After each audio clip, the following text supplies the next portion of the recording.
Let's see what's coming up for you, Taurus, this month. We're opening it with Temperance in reverse. So maybe there's a way you're feeling a little unbalanced at the beginning of the month. You know, here's balance in reverse. Yep. These two are kind of echoing the same thing, and that actually makes some sense with Uranus just having entered your sign, Taurus. I mean, there's a shakeup in terms of the self, in terms of identity. It may be feeling like there's a revolution happening in your sense of self or your sense of identity, who you are, who you define yourself as, how you portray yourself. You might be presenting a new side of yourself. There may be some shakeups. You may be feeling a little bit rebellious. That's the energy of the planet Uranus. So, you know, if you're opening the month with feeling a little unbalanced, this is Temperance and Balance in reverse. Both major arcana cards make sense in terms of the first house, self and identity, and they're both in reverse. So it's feeling like maybe just a little unbalanced, maybe a little off kilter, maybe not experiencing peace or serenity right now, but that's okay. I mean, the purpose of Uranus is to shake things up, to revolutionize. So it's almost like it's right on time, Taurus, and try to embrace that shakeup, embrace what's breaking open. A lot of times, I use the image of a small chick in an egg for when we're contented and things have been secured. But Uranus energy breaks us out of that shell. And basically it's opening us up to a larger world, to greater horizons, new truths. And it can be a little uncomfortable, but it's all about growth. I do see that you have here at the beginning of the month too, Four of Water, which in this deck is abundance. So I've been reading this card lately as gratitude, being thankful for what you have, for what fills you up. It's a 4 card, so that means stability, and showing gratitude for the things that you have is what can bring you some abundance right now. I also see it followed by the mother of air, which is the Queen of Swords in reverse. And so what this is saying to me is be careful about asserting your boundaries. In reverse, you know, Queen of Air or Queen of Swords can tend to let things slide, or she can be very cutting. She can be overly sharp. So what I'm going to suggest when you see this card is set your boundaries, be clear about what it is that you want and what it is that you are letting in versus keeping out, but do it in a way that is just, you know, logical and pragmatic without being sharp, without being blunt, without being overly sharp is the word I'm going to use. And this could also potentially be an air sign that's figuring in. So it could be a Gemini, a Libra, or an Aquarius that you're not seeing eye to eye with.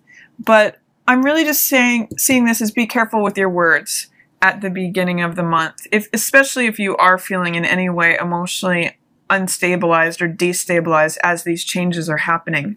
And it's interesting here too, because I do see this new moon that we've got in Gemini is figured in both of these cards in the center right around when that new moon is happening. And this is a card of change. So there are big changes happening for you in June, Taurus, and especially with Uranus having just moved into your sign. But it's a good time to embrace those changes.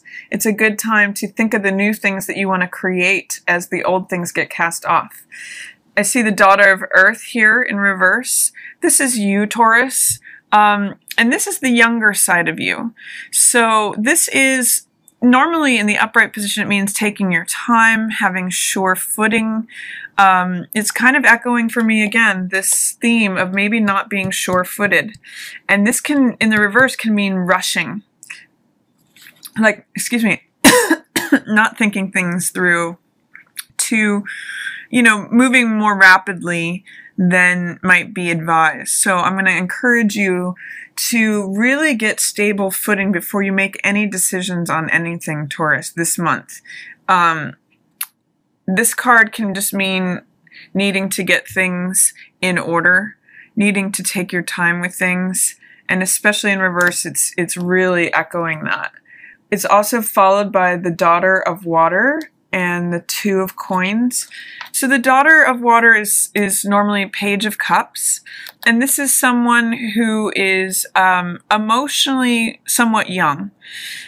It may be going back, Taurus, to looking at what it was that you wanted and what you valued when you were young, is what I'm getting from this. What made your heart leap? What made you joyful?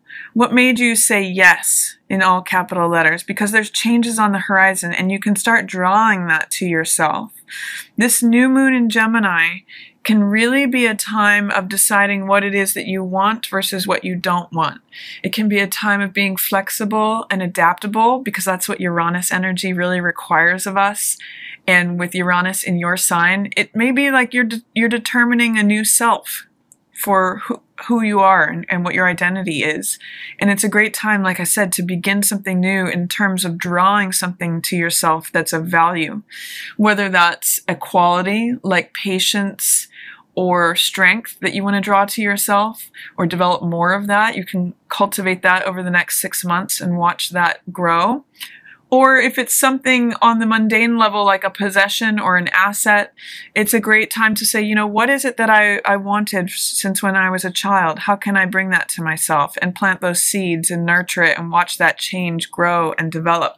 So beautiful, fertile time for you in the middle of the month here, Taurus. And just remember what made your heart sing. That's what Page of Cups is all about. What makes you say yes? What makes you feel joyful and in love and passionate?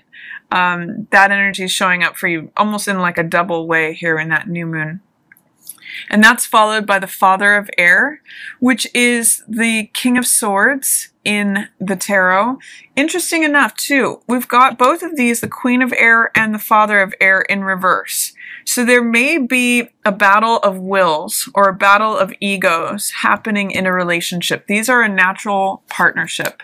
But with both of them in reverse, what I'm seeing is that words may be getting in the way. In the reverse, he can be very manipulative and she can be very sharp and cutting.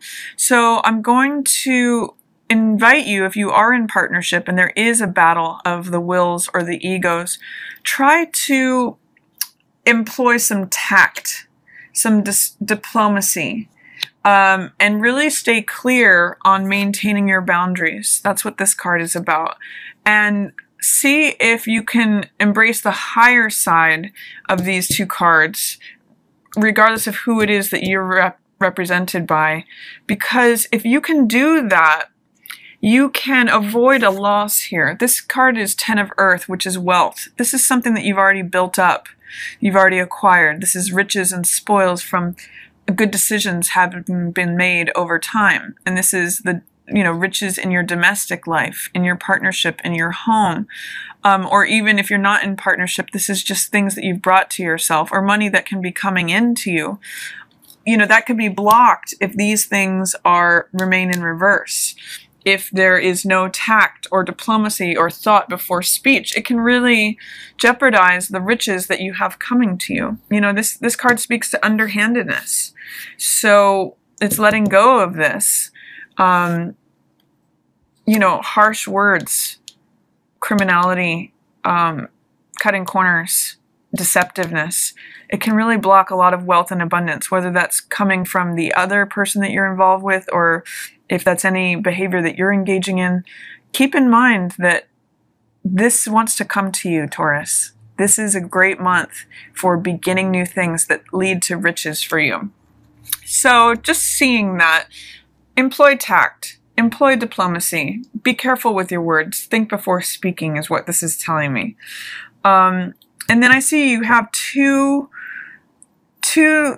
cards of beginnings and strength.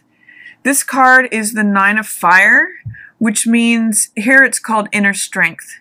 And this is a card also of defending your boundaries. You know, often this card is depicted as the survivor card, which means getting knocked down and getting back up. Like, even if there are some struggles here, you have the ability to get knocked down and get back up multiple times because of your reliance on your inner strength. Taurus has a natural endurance. You're the symbol of the bull, which is strength, you know, continuing plowing that field, effort, even though there may be resistance. So I'm really liking this card for you here. It's a real card of relying upon your inner strength. Even if there is conflict, you have it here. You have the ability to get knocked down, get back up.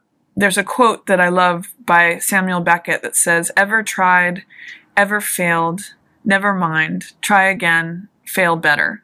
And that's really the feeling of this card. It means even if, you know, things are knocking you down, even if you're coming against conflicts, relying on your inner strength can really get you through that, Taurus. So if you are feeling unbalanced or unsteady, just keep forging forward like the bull does in the field. That's you, Taurus. And I see there's the truth here available to you. This is Ace of Swords or Ace of Air in this deck. And it's really, I call this card Truth with a capital T. This is a revelation. This is an aha moment. This could potentially, because it's in reverse, be a truth that you're not wanting to see, especially if someone else is being underhanded towards you. This is Seven of Swords, and here in this deck it's called futility. This means trying to use methods that don't really work. You can see it's a broken spear, a spear with a tip broken here, so it doesn't really work. It doesn't really satisfy its function or purpose. So I'm going to encourage you, Taurus, to try to see the truth that's right in front of you. That's when I see Ace of Swords in reverse. Sometimes it's a truth that's right in front of you that you're trying not to see, and it may be that someone's being underhanded right in front of you, and you're trying to deny it, but it's blocking, you know, security for you. It's blocking wealth and abundance and all the riches that want to come to you. So whether this is you or someone else, Taurus, try to look things directly in the eye at the end of the month, especially as we get that full moon in Capricorn in your 9th house. That's about higher learning. That's about seeing new vistas, seeing new lands, exploring and gaining higher knowledge. So the truth is right. I'm going to say for you at the end of the month, Taurus, the truth is right in front of you. And it's just your job to welcome it and see it. And this could be a new beginning, a new revelation, a new aha moment where when you can turn this around and let go of anything that feels like shadiness, whether it's you or someone else, look at what's waiting for you. When you remove the resistance, fear, or doubt from these cards, which is why they appear in reverse, you also remove the resistance to this card, which is wealth. So good things coming in for you, Taurus, but you may have to do some work to get to them. I'm really just seeing you need to really steady yourself, show gratitude for what you have. If you're engaging with any ego battles, to operate with tact and diplomacy and think before you speak. In the middle of the month, think about something new that's of value to you that you want to bring to yourself. And you may get some clues from your younger self and from who you were as an adolescent and what made you light up, what made you excited and passionate and falling in love. And then towards the end of the month, just rely upon your inner strength. It's going to carry you through any truths that you may not want to face or any ways that you may be feeling ripped off, because there is a big pile of good stuff here at the end. And this could actually be the truth that comes in with that full moon in Capricorn in your 9th house of higher learning. You know, this could be wisdom that comes in, because wealth is a form of wisdom, you know, and the truth here that the universe is trying to hand to you could be that form. Could just be acknowledging what no longer serves you. So that's my reading for you, Taurus, for June. I think it's going to be a really fun, lively, energetic, communicative month.